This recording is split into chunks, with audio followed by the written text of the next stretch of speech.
ISIS is making millions and millions of dollars a week selling Libya oil.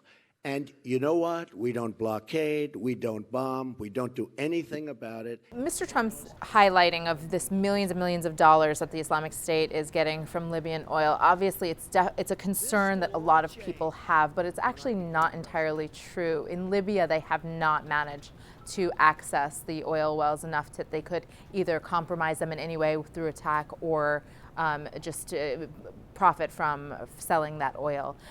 This is an issue that happens in Syria and in Iraq, where they have actually managed to get their hands on oil wells and have profited as a result of that. But in Libya, it is not true. They have not yet managed to do that.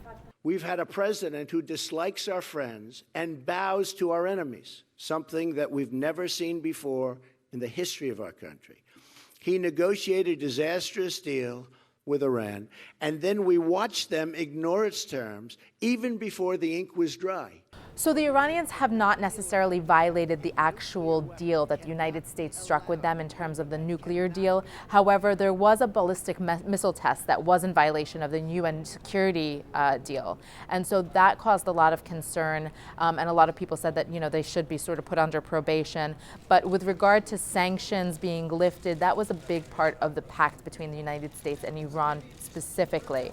And they have respected that because lifting sanctions was a major issue that the Iranians wanted to see through, and it's been a huge sort of result of the success of that deal. And so while there have been concerns about the UN security pact that was violated in some ways, the U.S. deal is still intact and has still been respected by both sides.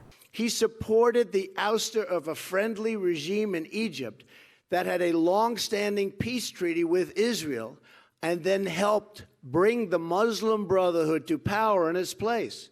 Mr. Trump saying that the United States was somehow involved in that transition is not entirely true. In fact, the U.S. was really blindsided by the revolution when it first took off and Hosni Mubarak was overthrown. Hosni Mubarak was a key ally of the United States, and they really didn't know how to handle it at the time. It was really something that was causing a lot of angst here in Washington.